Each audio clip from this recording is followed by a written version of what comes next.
सलाम, नमस्ते, आदाब। आप जुड़े हुए हैं पसमादा डेमोक्रेसी से। और जैसा कि हमने वादा किया था कि हम दोबारा से शुरू कर रहे हैं अपना लाइव पसमादा लाइव शुरू कर रहे हैं। और आप अपने सवाल वीडियो के दौरान कमेंट बॉक्स में लिखते ना, आपके सवाल भी लिए जाएंगे। आज का जो टॉपिक है वो टॉपिक है अशराफ बुद्धिजीवी बनाम पसमादा बुद्धिजीवी। ये टॉपिक लेने की वजह है कि आजकल हम ये देख रहे हैं, आजकल क्या पहले से ही देख रहे हैं हम लोग, कि जब भी हम पसमादा समाज की ओर से बात करना शुरू करते हैं तब अशराफ हमें नकारना शुरू कर देते हैं। और इस ये प्रक्रिया हमको साफ तरीके से तब समझ में आई जब फैयाज अहमद फैजी साहब जो है सत्यहिंदी.com पे जब उनको बुलाया गया बात करने के लिए, तो उसमें आशफा खानम शेरवानी थी और जो है फैजान मुस्तफा साहब भी थे वहां पे। और जैसे फैयाज साहब की बोलने की बारी आई तो आरफा खानम शेरवानी वहां से उठ के भाग गई। और जो हमारे लॉयर साहब थे, लॉयर क्या मतलब जो फैजान मुस्तफा साहब थे, वो भी जो है बातों को घुमा फिरा के पेश करने लगे, लेकिन वो भी खत्म होने से पहले ही, डिबेट खत्म होने से पहले वो भी चले गए। फैयाज साहब ने वहां कुछ सवाल उठाए थे। मैं ये नहीं कह रहा कि उनसे सहमत होना जरूरी है, बात ये थी कि आप सहमत ना होते हुए भी सुने, लेकिन हमें सुनने को भी लोग जो है तैयार नहीं होते कि हमारी बात रखें। उनको सबसे पहले उन अशराफ बुद्धिजीवियों का सबसे पहला टारगेट ये होता है कि वो अपने नायक को, अपनी विचारधारा को, अपने इतिहास को बचा लें। और बचाने के क्रम में वो करते क्या है कि पसमादा बुद्धिजीवियों के अस्तित्व से ही इनकार कर देते हैं। वो ये कहते हैं कि ये तो पसमादा बुद्धिजीवी नाम का कोई वर्ग नहीं है, ये दरअसल वो लोग हैं जो भाजपा के एजेंट हैं, या ये, इनकी कुछ साजिश है, कौम को तोड़ना चाह रहे हैं, इस तरीके की बातें कह के पूरी बातों को गोलमोल कर देते हैं। और इनका प्रभाव अपने मुस्लिम समाज में भी है। हम ये देखते हैं, आप ये जो भी जो दमित वर्ग होता है वो ऐसे होता है कि आ, वो अपने जो आका वर्ग होता है उसकी बातों को वो सही मानता है और अपने समाज के लोगों की बातों को वो नहीं मानता। हम ऐसे भी देखते हैं, जो किसी भारतीय फिल्मों को आप गौर करें, जब कोई अवार्ड मिलता है तो वो फिल्में भारत में भी ज्यादा मकबूल हो जाती हैं। उससे पहले तक कम लोग देखे रहते हैं, उसके बाद ज्यादा लोग देखने लगते हैं। या कोई कोई पुरस्कार किसी व्यक्ति को मिलता है, कोई यूरोप का, कोई अमेरिका कोई पुरस्कार मिलता है, तो फिर हम देखते हैं कि भारत में भी उस व्यक्ति की पहचान ज्यादा हो जाती है। नोबेल पुरस्कार मिलने के बाद जो है हम देखते हैं कि किस तरीके से मलाला मलाला तो खैर नाम था उनका, लेकिन जो भारत के उनका भी जो है उतने ही फेमस हो गए। अभी इसी सिलसिले पे हम वकार भाई और फाकिर भाई को आज लेके आए हुए हैं। आपके जो भी सवाल हम उनको एड्रेस करेंगे। सबसे पहले वकार भाई से ही शुरू करते हैं। वकार भाई, आप ये बताएं कि आपको मैं देखता हूं कि आप जो भी कोई बात लिखते हैं या कि आप जब भी लाइव पे आते हैं तो आपको एक, आपके साथ मैं देखता हूँ गालियों का भी एक सिलसिला जुड़ा होता है। कुछ दिन पहले मुझे जो है एक साथी ने एक आर्टिकल भेजा था। आर्टिकल ये था कि पसमादा आंदोलन को क्या करना चाहिए, उसकी दशा और दिशा के बारे में। तो उसमें एक साहब का भी इंटरव्यू था जो बीबीसी के लिए काम करते हैं, मैं नाम नहीं ले रहा हूँ। और आपसे एक बार बहस हुई थी तो उन्होंने कहा था तुम यजीद को अच्छा बनाकर भी सैयदों जैसे नहीं बन पाओगे। ठीक है, इस जी जी तरीके का जी, समझ उन्होंने गया। कोट किया था। ठीक है। जी तो जी मैं जी। देख रहा हूँ कि एक तरीके से अपना जहरीला दांत दिखा रहे हैं और जब पसमादा हम्म आंदोलन के व्याख्याकार भी बन जा रहे हैं। पहले पसमादा हम्म आंदोलन के साथ क्या था कि पहले बोल रहे थे कि ऐसा कोई आंदोलन ही नहीं है, कोई हम्म जात पात का कोई मामला ही मुस्लिम समाज में नहीं है। फिर जब आंदोलन बढ़ा तो फिर क्या जात पात है, लेकिन वैसा वाला नहीं है जैसा हिंदू समाज में है। अब थोड़ी सी और बात हुई, जैसे आप बोलने लगे कि भाई हमारे यहाँ मस्जिदें अलग थी, अलग मस्जिद होगी, उन्होंने अलग मस्जिद बना ली और आगे खड़े नहीं होने देते थे। जब ये सब बातें आने लगी तो फिर वो ये कहने लगे कि नहीं नहीं, ये जो पसमानदा लोग हैं ये सब फेसबुकिया क्रांतिकारी हैं और जमीन पे कोई इनका काम नहीं है। ठीक है, तो इस तरीके से वो हर हर स्टेज पे हम लोगों को, हमारे मेहनत को नकारना चाहते हैं। अब एक नई चीज मैं देख रहा हूँ, जैसे जैसे आंदोलन मजबूत हो रहा है तो मैं देख रहा हूँ कि क्या हो रहा है कि वो लोग, वही लोग हमारे आंदोलन के व्याख्याकार भी बन गए कि हमको क्या करना चाहिए, कैसे करना चाहिए, और हम गलत हैं तो हम भाजपा के एजेंट हैं। अब वही जो है ऑथेंटिक थिंकर के रूप में स्टेब्लिश भी हो रहे हैं। तो मैं सबसे पहले आपकी थोड़ी राय लेना चाह रहा हूं कि इसके बारे में आप किस तरह सोचते हैं। आपको मैं सोलो करता हूं कि आप अपनी पहले बात कह लें। ठीक। जी बोलिए वकार भाई।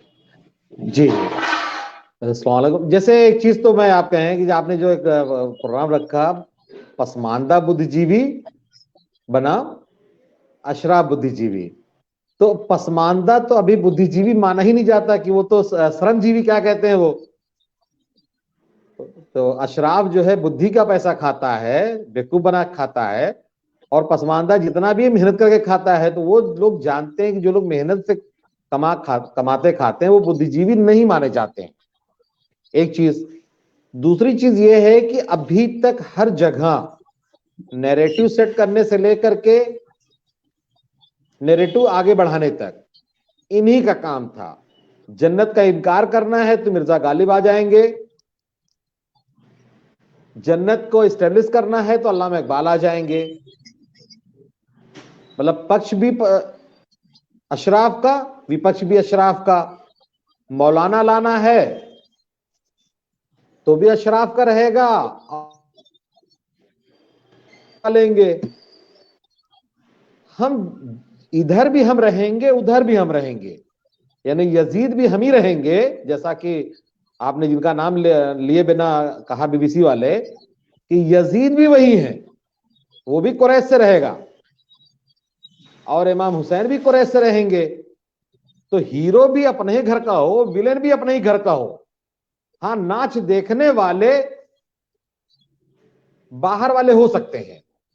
इसी तरह से ये जो सो कॉल्ड अशराफिया या इबलीसी तबका है, ये पसमानदा लोगों को बुद्धिजीवी मानने को तैयार नहीं है। तो इसलिए फैयाज साहब हो, आप हो, या फाकिर जय साहब हो, ये किसी की बात सुनना नहीं चाहता है, ये बताना चाहता है। जब हम कभी भेदभाव की बात करते हैं तो ये बताता है कि पसमानदा में आपस में भेदभाव है। तो क्या हम नहीं जानते हैं कि अशराफों में भी भेदभाव आपस में है?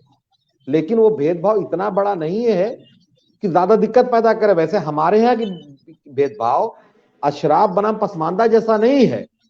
अंसारी किसी मंसूरी को, किसी धोबी को अपने चारपाई से उठाता नहीं है, अपने घर से भगाता नहीं है, उसका छुआ हुआ इनकार नहीं करता खाने से। तो ये जो आपने कहा कि अब पसमानदा थिंकर भी यही बनना चाहते हैं, और धारा 341 के बहाने ये पसमानदाओं की अगुवाई करना चाहते हैं। तो ये जगह जगह अलग अलग तरीके से हमारे आंदोलन को कमजोर करने के लिए और अपने आप को लगातार बुद्धिजीवी साबित करने के लिए ये तरह तरह का काम करते हैं। जी जी वकार भाई, अभी जो है आप जो बता रहे थे कि हमको बुद्धिजीवी ही नहीं मानते, उससे ये फाकिर भाई को इस पे मुद्दे पे लाते हैं। फाकिर भाई पहले तो ये बताइए कि इस डिबेट को जो मैंने रखा है, पसमादा बुद्धिजीवी बनाम अशराफ बुद्धिजीवी, इसको कैसे आप देखते हैं? और दूसरी बात कि ये ओरिजिनल थिंकर किसे बोलेंगे हम लोग? ठीक है फाकिर भाई, थोड़ा सा कैमरा दूर रखिएगा ना, आप चेहरा थोड़ा बड़ा सा दिख रहा है। हाँ ठीक है, बोलिए फाकिर भाई। आवाज म्यूट है, अनम्यूट कर देता हूँ आपको, ओह बोलिए। एक मिनट। हाँ हाँ। इस सवाल को मैं इस तरह से देखता हूँ कि एक जेन्युइन बुद्धिजीवी बनाम परजीवी बुद्धिजीवी। जो अशराफ बुद्धिजीवी है वो परजीवी है, और परजीवी होने का कारण वैज्ञानिक है। और वैज्ञानिक कारण ये है कि आप बुद्धिजीवी का मतलब होता है सोचने वाला, थिंकर, फाकिर जो मेरा नाम है, जो फिक्र करे। तो ये फिक्र आप कब कर पाएंगे? जब आप जीवन जीते हैं, जीवन से आप रिलेटेड हैं, या आप नेचर। दो ही टाइप का ज्ञान होता है, एक समाज ज्ञान, ह्यूमैनिटी जिसको बोलते हैं, सामाजिक विज्ञान, सोशल साइंस जो आप पढ़ाते भी हैं, और एक होता है नेचुरल साइंस, प्रकृति, जिसमें फिजिक्स केमिस्ट्री आता है। तो वो जो अशराफ बुद्धिजीवी है वो कुछ काम ही नहीं करता है। तो बिना काम किए हुए, प्रकृति से इंगेज हुए, श्रम किए हुए आपको ज्ञान कैसे होगा? ज्ञान तो, ज्ञान का मतलब क्या होता है? कोई काम करना, कोई चीज टेक्निक, कोई चीज हम करते हैं तभी तो ज्ञान की जरूरत है। और जो हम कुछ करें ही नहीं तो ज्ञान की क्या जरूरत पड़ेगी? आप खुद बताइए। ज्ञान का मकसद है, जैसे साइकिल है, और उसके अलावा अगर कोई ज्ञान है तो कुज्ञान है, जैसे आध्यात्मिक ज्ञान। तो आध्यात्मिक ज्ञान का कोई महत्व नहीं, उसे कुछ नहीं, उसको मेटाफिजिक्स बोलते हैं, उसका कोई रियलिटी से वास्तविकता से कोई लेना देना नहीं है। तो उस तरह का ज्ञान तो आप वास्तविकता से कट के फैला सकते हैं, लेकिन अगर वास्तविक ज्ञान, साइंटिफिक ज्ञान, यथार्थ ज्ञान देना है तो आपको उससे जुड़ना होगा। तो इसीलिए वास्तव में चूंकि वो जुड़ा हुआ है, पसमानदा बुद्धिजीवी उससे जुड़ा हुआ है काम करने से, श्रम से, इसलिए उसको वास्तविक ज्ञान होता है। लेकिन फिर उसको, जो अभी हम लोग के सामने सवाल खड़ा हुआ कि आखिर फिर उसको बुद्धिजीवी के रूप में मान्यता क्यों नहीं मिलती है, तो ज्ञान होना एक अलग बात है। उस ज्ञान के प्रसार के लिए, उस ज्ञान के उत्पादन के लिए कुछ साधनों की जरूरत होती है। उन साधनों पर लेकिन वो अशराफ बुद्धिजीवी का है। वो साधन मैगजीन हो सकता है, वो साधन आकाशवाणी हो सकता है, वो साधन मीडिया का कोई भी एक जो अंग है वो ऑर्गन हो सकता है, उस पे उसका कब्जा है। तो ये चीज कभी कभी मुझे सही लगने लग जाती है कि पेंटर यानी जो तस्वीर बनाने वाले से ज्यादा इंपॉर्टेंट चीज कभी कभी हो जाता है गैलरी। आपके पास अच्छी गैलरी है तो पेंटिंग खराब भी है तो लोग देखने चले आएंगे, आपका प्रचार प्रसार मीडिया वगैरह अच्छा है तो। और यहीं पर जो फेसबुकिया बुद्धिजीवी की बात आती है कि इसके कारण टोटली ज्ञान होते हुए भी उसका प्रचार आपको कोई छापेगा ही नहीं। आप अपने मन में जितना महान बन ले, जितना ज्ञान रख ले, आपको कोई जानेगा ही नहीं, क्योंकि आपके पास साधन नहीं है छपने का। आप देखिए कि एक बुद्धिजीवी जो है पसमानदा का, उसको वैसे मंचों पर छपना पड़ जाता है जहां वहां नहीं जाता है, लेकिन कोई नहीं छापता है तो वहां भी जाने के लिए। एक भूखा आदमी तो भाई बासी रोटी भी खा लेता है जो उसको पसंद नहीं है। तो आप देखेंगे कई हमारे बुद्धिजीवी हैं जो इस तरह मजबूर हैं और उनको उस तरह किया मैं जाए। इस पे तो फाकिर भाई इस पे जोड़ दूं मैं बात को कि जैसे कि जी जी फैयाज भाई को ही इसमें जोड़ते हैं, इसलिए मैं इनको नाम ही ले रहा हूँ सीधे। फैयाज भाई कहते हैं कि ये ठीक ठीक भाजपा ठीक। के मंच पे जाते हैं। अरे भाजपा के मंच पे नहीं हाँ, जाएंगे। जब तुमको सत्यहिंदी.com पे उनको बुलाया गया तो उनको वहां से भगाने की हाँ, कोशिश की गई है ना। हाँ, कहा बिल्कुल गया कि बिल्कुल मैं बिल्कुल। कुछ अंदर की बात बता रहा हूँ कि उनको कहा गया कि उनको न रखा जाए। जब तुम हाँ, मंच नहीं दे रहे थे तो वो हम्म, वहां जाएगा, हम कहाँ से अपनी बात करें। हम्म, ठीक है, हर जगह तो आपको जो है षड्यंत्र नजर आने बिल्कुल। लगता है कि ये षड्यंत्र करने जा रहे हैं। हम अपनी बात हाँ, कर रहे हैं, षड्यंत्र करना आप चाहते कभी अपने मंच नहीं हैं। दिया आपने। ठीक है, मैं इस भी बिल्कुल बताऊं कि बिल्कुल शुरू बिल्कुल। में तो ये मानने को तैयार नहीं थे कि मुस्लिम जाति व्यवस्था है। आज हाँ, जो बिल्कुल आंदोलन बिल्कुल। थोड़ा सा मजबूत हो रहा है तो अब ये मान रहे हैं कि जाति व्यवस्था है, तो अब नए नए हथकंडे लेके आ रहे हैं। ठीक है, मैं इस पे एक बात हम्म, और ऐड करना चाह रहा हूं। मैं आज थोड़ा सा नाम भी लेना चाह रहा हूं कुछ लोगों का, क्योंकि मुझे लग रहा है कि ले लेना जी चाहिए। अभय भाई हमारे जी एक जी। साथी थे, अभय हाँ जेएनयू में हाँ पीएचडी किया था। आज के वीडियो भी बना रहे हैं और पसमादा के ऊपर भी वीडियो बनाए, कई वीडियो बनाई है। हाँ तो हाँ। राइन साहब को लेके आए थे और अली अनवर को लेके आए थे। तो सर सैयद के ऊपर जब बात निकली, मैं सर सैयद का जिक्र लेके आना चाह रहा हूँ कि कैसे ये लोग डिफेंड करते हैं अपने नायक को। सर सैयद का हाँ जब हाँ का एक वीडियो बनाया उन्होंने, शोएब नियाजी, वो भी हम मेरा दोस्त ही है और साथ में हम लोग हाँ बहुत बात की है। तो उनसे बात करके वो वीडियो बनाया और बताया कि देखो सर सैयद के वक्त माहौल ही ऐसा नहीं था। मतलब वो जातिवादी थे, हाँ। तो वो उस वक्त का वो सामाजिक प्रेशर था। ठीक है, कि वो ऐसे हम्म सोचते थे उस टाइम में, को महिला मुक्ति के बारे में बात नहीं की जाती, पसमादाओं के बारे में बात नहीं की जाती थी। तो वो जो थे वो उनके स्वाभाविक प्रतिक्रिया थी। ठीक है, तो हाँ। मैंने उनको टैग करते हुए एक पोस्ट लिखा था। मैं उनसे पूछा था कि ये हम्म। बताइए, क्या ये बात आप सावरकर जी के बारे में बोल सकते हैं कि उस वक्त का माहौल ही ऐसा था, हिंदू मुस्लिम था, तो जिसमें हाँ, सावरकर बिल्कुल जी ने भी बिल्कुल वैसे ही काम बहुत किया। अच्छा बहुत अच्छा। ठीक है, बहुत अच्छा आर्गुमेंट किया तो आपने। उसके हाँ ऊपर अब भी अगर अबे भाई अगर मेरे ये वीडियो देखे तो मैं उनसे अब भी यही सवाल है मेरा कि आप सावरकर को उन्हीं तर्कों पे कैसे नहीं सही साबित कर पाते हैं। एक हाँ और एग्जांपल लेते हैं, जैसे कि औरंगजेब को सही साबित करते हैं। ठीक है, बहुत कि औरंगजेब को आप देखिए सारे अशराफिया मिलकर सही साबित करते हैं। मैं उस अभी डिबेट में नहीं पढ़ रहा हाँ हूँ वो सही थे कि नहीं थे, मैं एक बात कह रहा हूँ। हाँ और यजीद के हाँ ऊपर हाँ, जब बात निकलती है, वो भी तो सत्ता संघर्ष था, लेकिन उसको डिफेंड नहीं करेंगे। ठीक है, उसको हाँ, देखेंगे नहीं कि सर। वो आस्था का मुद्दा है, तो उससे जो है जो सैयदवाद पनप रहा है, तो उसको डिफेंड नहीं करेंगे। उसको कहेंगे कि नहीं यजीद वहां पे गलत था, और यजीद सही था गलत था उस पर बात नहीं कर रहा हूं। मैं बताना ये चाह रहा हूँ कि कैसे वो पर्टिकुलर चीजों को चेरी पिक करते हैं कि कहीं पर उसी तर्क हाँ, से एक बिल्कुल को सही बिल्कुल। साबित कर ले रहे और दूसरी जगह उसी हाँ। तर्क से उसको गलत साबित कर दे। मुझे कोई मतलब नहीं यजीद सही था कि नहीं था, मैं उस पर बहस भी नहीं कर रहा। मैं औरंगजेब पे बहस नहीं कर रहा, मैं बता रहा हूँ कि जब आपने एक तर्क बनाया तो उसी तर्क पे सब कुछ तो आप देखेंगे ना। आप उसी तर्क पे बिल्कुल यजीद को बिल्कुल भी देखेंगे, उसी तर्क पे औरंगजेब को भी देखेंगे। ठीक है, लेकिन ये ऐसा बिल्कुल। नहीं करते। ऐसा क्यों नहीं करते, ये समझ में आता है कि इनकी बौद्धिक गुंडागर्दी चलती है। ठीक है, आप इनके खिलाफ, इनके आत्म के खिलाफ, इनकी विचारधारा के खिलाफ, इनके नायक के खिलाफ जैसे ही बोलते हैं वैसे ही आप इनके शत्रु बन जाते हैं। और अगर आपके अस्तित्व को मान लेंगे तो ये इनका नायक, इनका विचारधारा, इनका इतिहास विखंडित हो जाएगा। और विखंडन से रोकने की प्रक्रिया है कि ये पसमादा बुद्धिजीवी को के अस्तित्व को ही नकार देते हैं। ठीक है। अच्छा, अब यहाँ पे एप्रोप्रिएशन वाली बात आती है ना, मैं इस पे अभी फाकिर भाई आपसे ही बात कर रहा हूँ कि आप ये देखते हैं कि जब आंदोलन बढ़ता है तो यहाँ पर जो भी वर्चस्ववादी शक्तियों के खिलाफ जो भी आंदोलन हुआ है, अंत में देखते हैं कि वो जाके उससे मिल ही जाता है। ऐसा कैसे हो जाता है कि हम देखते हैं, जैसे मैं बोलूँ, जो जाति के खिलाफ जितने भी आंदोलन यहाँ पे हुए अपने धर्म के हिसाब से ही निकल गए, मतलब कि सिख धर्म, बौद्ध धर्म, जैन धर्म, वो अंत में देख रहे हैं उनके अंदर भी जातियां आ गई है ना, तो अंत में तो वो फेल ही हो गए ना, इस तरीके से देखा जाएगा जातिवाद के खिलाफ अगर हम सोच के देखें तो ये ऐसे कैसे हुआ, इसको थोड़ा समझाइए, फिर मैं वकार भाई के पास आता हूँ। हाँ, ये इस तरह से संभव होता है। ये मेरी भी मुख्य चिंता रही है और ये मेरे प्रश्न मेरे मन में भी काफी रहा है। और ये प्रश्न भी रहा है कि आखिर कबीर आए, नानक आए, बड़े बड़े क्रांतिकारी आए और इनकी महानता और क्रांतिकारिता पे कोई शक भी नहीं हो सकता है, लेकिन इसके बावजूद भी हालात कुछ खास नहीं बदले। हमारी उसी तरह खस्ता हाल है, जो भी पसमानदा है, चाहे छोटी जाति का। तो क्या आखिर हो जाता है कि इनकी सारी क्रांति को, तो मैंने एक तो इसका उत्तर मुकम्मल जवाब अभी भी मेरे पास नहीं है, मैं ईमानदारी से स्वीकार करता हूँ, लेकिन इसका आंशिक उत्तर थोड़ा बहुत मेरे पास कंटेम्पलेट करने से और इस तरह से सोचने से मिला। तो वो है कि एप्रोप्रिएशन, कोई भी जब ज्ञान का उत्पादन हम लोग करते हैं, अब उसके प्रतिरोध का ज्ञान जो होता है, अब वो जो स्टेटस क्यूस, मतलब जो यथास्थिति को बनाए रखने वाला, मौजूदा हाल को बनाए रखने वाला जो ज्ञान तंत्र है, विचारधारा, आइडियोलॉजी है, उसके खिलाफ एक प्रतिरोध का तंत्र, काउंटर कल्चर वगैरह जब खड़ा होता है तो इस कल्चर को एप्रोप्रिएट करते हैं। वो ऐसा ही है, मैं एक मिसाल दूंगा, जैसे कि एक कंपनी है आकाश कोचिंग है, उसको बायजू ने ये कर लिया, अधिग्रहण कर लिया, बायजू में वो मर्ज हो गई, बायजू ने उसको खरीद लिया।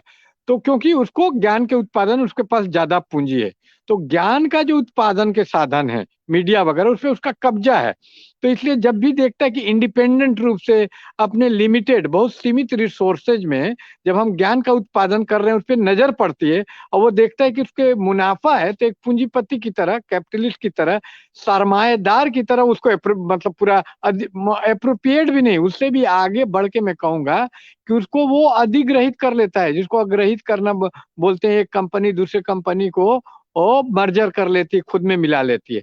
तो वो जब देखेगा कि आप इंडिपेंडेंटली, आजाद, बकार भाई जैसे लोग ज्ञान का उत्पादन अब तक कर रहे हैं, नेटवर्क की कुछ तो उसको वो अधिग्रहित कर लेता है, क्योंकि उसमें मुनाफा देखता है। उससे उसके दो फायदे हैं, उससे वो प्रतिरोध को नियंत्रित कर पाता है। जैसे वो जब प्रतिरोध करेगा तो वो उसको हफ्ते से बाहर नहीं देने देगा, वो सुधारवादी रखेगा, हल्का फुल्का आपको सुधारवादी कुछ मलहम लगा देगा, आपका हल कर देगा, जिससे आप संतुष्ट हो जाए फॉर टाइम बिंग, कुछ वो उपाय कर देगा, आपके हित की बात एक आध बोल देगा, तो आपको अच्छा लगने लग जाएगा। कोई रेडिकल क्रांति, इंकलाब नहीं करने जा रहा है। तो इससे क्या होता है कि थोड़ा ले दे के एक सौदेबाजी में ये भी खुश हो जाते हैं कि चलो कुछ हमको दे दिया, वो आपको आरक्षण हो सकता है दे दे, और लेकिन कोई रेडिकल उसके वर्चस्व लेकिन नहीं बदलेगा, आपका वर्चस्व नहीं होगा उसके बदले में, यानी कोई मूलभूत तब्दीली नहीं आएगी कोई इतना। तो ये बार बार होता रहा। इस साइकिल को जब तक हम लोग नहीं रुकेंगे तो कितना क्रांति कर ले नहीं होगा। इसीलिए मेरा विश्वास बार बार मेटेरियलिज्म में होता है कि मेटेरियल कंडीशन को बदलना होगा, सिर्फ विचार से नहीं होगा। तो ये जो ज्ञान के उत्पादन के साधनों पर कैसे कब्जा हो, तो वो सोचना होगा। और दूसरी बात है कि समय, इतिहास हमारे बस में नहीं होता है। कितना भी बड़ा क्रांतिकारी हो, अगर भौतिक कंडीशन क्रांति का नहीं है तो क्रांति नहीं हो पाएगी, जनता के चेतना को आप नहीं जगा पाएंगे। लेकिन अभी बहुत ही अच्छी बात है, खुशी की बात है, बहुत आशावादी उम्मीदवार बात है कि अभी वो भौतिक कंडीशन लेकिन तैयार हो चुका है, इस मौके पे चूकना नहीं है। जैसे मीडिया अब महत्वहीन हो चुका है, जो ट्रेडिशनल मीडिया है, फेसबुक सोशल मीडिया ने डेमोक्रेटाइज कर दिया, लोकतांत्रिक, इसीलिए फेसबुक से चिढ़ते हैं, फेसबुकिया बोलते हैं, क्योंकि इसने बराबरी पे ला दिया। आज हम भी देखिए बात कर पा रहे हैं ये फेसबुक के चलते और जो इससे, इसलिए इनको चिढ़ है, इस मीडिया से चिढ़ है, लेकिन हमको इसी से चिपक के रखना चाहिए। इसीलिए मैं अपने फेसबुक पे अगंभीर बात नहीं करता, इससे हमारे लोगों में एक विश्वास बनता है कि ये भी गंभीर है। इसलिए हमको कोशिश करनी चाहिए कि फेसबुक पे जोक वगैरह नहीं डाले, ताकि इससे वो सक्षम हो जाते हैं कि देखो जोक डाल रहा है, मेरा मीडिया ज्यादा गंभीर है। हमको इसी को गंभीर साबित कर देना होगा अपनी जनता की नजर में, पसमानदा की नजर में। ये छोटी बात नहीं है, इसका एहतियात मैं रखता हूँ हमेशा। कभी भी आप देखेंगे मैं जोक वगैरह नहीं शेयर करता। क्यों? मैं अपने पसमानदा भाइयों को जताने की यही हमारा प्लेटफॉर्म है।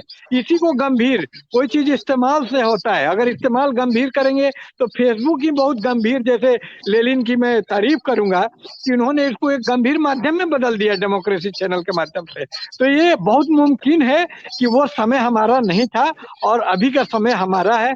आप जो भौतिक मटेरियल कंडीशन देखेंगे, ब्लॉकचेन टेक्नोलॉजी ने हमारे मुस्तकबिल को बदल दिया है, हमारे भाग्य को बदल दिया है, और ये हमारा समय है। और अब माजी में समय नहीं था, इसके लिए कबीर बाबा जिम्मेदार नहीं थे। वो भौतिक स्थिति ऐसी थी कि कबीर क्या, कोई उनसे भी बड़ा आदमी चेंज नहीं ला सकता था। एक इतिहास की अपनी अनिवार्यताएं होती हैं, अपनी नेसेसिटी होती है हिस्ट्री की। तो due to necessity of history आप बोलेंगे कि भाई जो पाषाण कालीन है, स्टोन एज में कोई क्रांतिकारी क्यों नहीं हुआ चित्रकार, तो ये गलत बात होगा। वहां इतिहास, ये जो इतिहास को बोलते हैं कि इतिहास का प्रोडक्ट, तो वो वहां पे लागू है। गलत तर्क करते हैं कि reason is not only reasonable, Karl Marx बोलता है, तो ये कुतर्क है। Reason is not always reasonable, ये इतिहास का प्रोडक्ट तर्क उनका सही नहीं है, ये तर्क सही होता है, ये तर्क गलत। जबकि उस टाइम का एक एक आदमी वैसा हो, लेकिन एक एक आदमी नहीं है। अल्लामा इकबाल, सर सैयद अहमद के बहुत पहले कबीर हुए, जब वो बराबरी की बात कर सकते हैं तो ये जातिपात की बात क्यों कर रहा है? अगर समय का प्रोडक्ट है तो उससे बहुत पीछे के आदमी है कबीर। उसी टाइम में आसिम बिहारी क्यों बात कर रहे थे? जी बिल्कुल बिल्कुल। ये मैं तो फाकिर भाई ये कहता हूँ कि सर सैयद के वक्त में ज्योतिबा फूले थे। आप इतनी दूर कहाँ जा रहे हैं? बिल्कुल बिल्कुल फूले की ज्योतिबा, अच्छा ये अशराफ ज्योतिबा फूले को भी की भी तारीफ करते हैं, और फिर जो है सर सैयद की भी तारीफ करते हैं। मतलब दो विरोधी विचारधाराओं को लेके चलते हैं वो लोग। तो उसी को इस्लाम के तारीख में मुनाफिक बोला गया है। ये मुनाफिक है, इस्लाम के हिसाब से मुनाफिक है, जो दोनों तरफ चले, इधर भी उधर भी, उसी को मुनाफिक बोलते हैं। ये मुनाफिक है सीधे सीधे, कि भाई हिपोक्राइट जिसको अंग्रेजी में बोलते हैं। मैं दोनों के एक साथ आप नहीं था सकते। जी, मेरा इससे नतीजा ये निकलता है कि ये सर सैयद का एग्जांपल दे रहा हूँ सिर्फ, कि ये अपने नायक को की मूर्ति टूटने से बचाने के लिए आपके नायक को भी बगल में खड़ा करने को तैयार है, ताकि जो आप भी पूज्य हैं, ये भी पूज्य है। ठीक है। और वकार भाई मैं आपके पोस्ट देखता हूँ, लगातार उस पर गाली गलौज भी होती है। ये भी होता है कि आपको जो है बोल देते हैं कि धोबिया, तो कभी कोई गाली दे रहा है, खास आप जातिगत गालियां बहुत ज्यादा आपको मिलती है। तो और आपको कोई सीरियस लेने को तैयार नहीं होता। ठीक है, उनको लगता है कि ये तो चचा, ये तो पगला गए हैं, सस्ता नशा कर रहे हैं, इस टाइप की बातें। तो इसको कैसे आप देख रहे हैं, कैसे किस तरह डील कर रहे हैं? क्योंकि मैं आपके कमेंट में कोई भी चला जाए, जो भी लिसनर सुन रहा है, वकार भाई के पेज पे जाके, पेज नहीं है इनका, अपना प्रोफाइल है, उसको जाके देखे, इनके कमेंट पे इसी तरीके की आपको गालियां मिलेगी। तो इसको कैसे डील कर रहे हैं? आपको कोई मानने को तैयार तो है नहीं। और हमारे पसमादा समाज में भी आप देखिए, वो इतनी हिम्मत नहीं होती कि अपने बुद्धिजीवियों के साथ खड़े हो जाए। तो इसको थोड़ा सा इसको समझाइए कि इस कश्मकश को, इस डायलेक्टिक को कैसे देख रहे हैं आप? हाँ देखें, थोड़ा सा उधर से पीछे वाले सवाल से आ जाए एक आध मिनट में। जैसे आप वो कह रहे थे कि औरंगजेब से लेके यजीद तक, तो मैं अकबर बादशाह के जमाने की एक कहानी है कि बीरबल जो है निकला चेक करने के लिए कि राज्य में क्या चल रहा है। तो एक ब्राह्मण के घर गया कि भैया क्या पोजीशन चल रही, राजा साहब को लेके गया, अकबर को लेके। तो ब्राह्मण ने कहा कि बहुत ही सब कुछ बढ़िया चल रहा है, सब कुशल मंगल है। तो अकबर को बहुत बुरा लगा। अकबर चाह रहा था कि सॉरी, बीरबल ये चाह रहा था कि अकबर को सही जानकारी मिले समाज की। इन्होंने सब कहा सब अच्छा है, अकबर का कहा गया सब अच्छा चल रहा है। फिर हफ्ता 10 दिन महीने में उसकी गाय चोरी करवा दिया इन्होंने, बीरबल ने। फिर अकबर को लेके गए उसी ब्राह्मण के घर।